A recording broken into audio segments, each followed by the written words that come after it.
États-Unis. Des questions après la libération des 3 femmes séquestrées. Pourquoi, comment les États-Unis étaient sous le choc mardi après la fin du calvaire de 3 jeunes femmes disparues depuis une dizaine d'années à Cleveland dans l'Ohio Nord qui ont retrouvé la liberté grâce à un voisin. Après la stupéfiante découverte, la police a arrêté 3 frères Ariel, O'Neill et Pedro Castro, âgés respectivement de 52, 50 et de 54 ans, soupçonnés de séquestration. Ariel serait le propriétaire de la maison tandis que ses 2 frères habiteraient ailleurs. Amanda Berry, 27 ans, Gina De Jesus, 23 ans, et Michelle Knight, 32 ans, ont été libérés lundi soir après avoir été enlevés il y a respectivement 10 ans, 9 ans et 11 ans. La police a précisé qu'une enfant âgée de 6 ans, la fille d'Amanda Berry, née pendant sa captivité, avait également été retrouvée. Mais passé le choc de la libération, les jeunes femmes vont devoir se réinsérer dans la vie quotidienne et répondre aux multiples questions des enquêteurs. Nous avons plusieurs questions sans réponse. Pourquoi ont-elles été enlevées? Comment ont-elles été enlevées? Et comment sont-elles restées à Cleveland sans être repérées pendant tout ce temps? s'est demandé mardi le maire de Cleveland, Frank Jackson, lors d'une conférence de presse.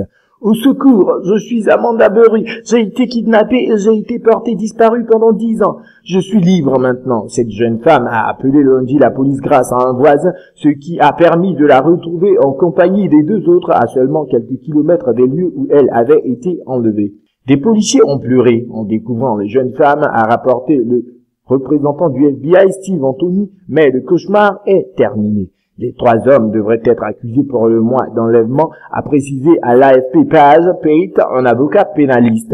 Quand les enquêteurs auront découvert ce qui s'est passé pendant la maison, de nouvelles charges pourront être ajoutées. La police a indiqué être déjà intervenue à 2 reprises auprès de la demeure, en mars 2000 pour une bagarre dans la rue et en janvier 2004 au sujet d'Ariel Castro, chauffeur de bus scolaire qui avait oublié un enfant dans un bus. La police avait alors frappé en vain à la porte du domicile sans obtenir de réponse, mais elle n'avait pas trouvé motif à délit. Les jeunes femmes et la fillette ont été examinées par des médecins à l'hôpital dont elles sont sorties mardi matin, en relativement bonne santé, selon le Metro Health Medical Center de Cleveland. Cette extraordinaire découverte a mis fin à des années d'attente anxieuse de leurs proches et a été accueillie avec stupeur par le voisinage de ce quartier ouvrier coutumier des descentes de police. Je suis libre maintenant. C'est un miracle de Dieu qu'elle soit de retour à la maison. Je n'ai jamais abandonné, j'ai toujours cru en Dieu. Je savais qu'elle rentrerait. S'est réjoui Ricardo De Jesus, le frère d'une des 3 jeunes femmes.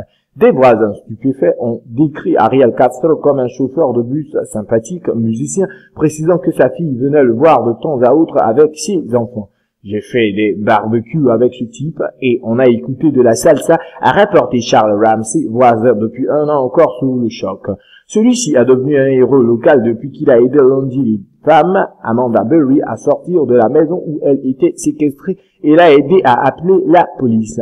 Mardi, un drapeau américain flottait devant la façade de la maison où ont été découvertes les jeunes femmes, mais la bâtisse est désormais barrée par la police, cernée par des médias et une 50aine de curieux. Proches et amis de Gina De Jesus n'ont cessé de défiler mardi dans la maison familiale où 2 grandes banderoles indiquaient « Bienvenue à toi, Gina ». Gina sortait de l'école et rentrait chez elle lorsqu'elle a disparu le 2 avril 2004. Elle avait 14 ans. Amanda Berry avait été vue pour la dernière fois le 21 avril 2003 en début de soirée après avoir quitté son travail dans un fast-food à quelques centaines de mètres de chez elle.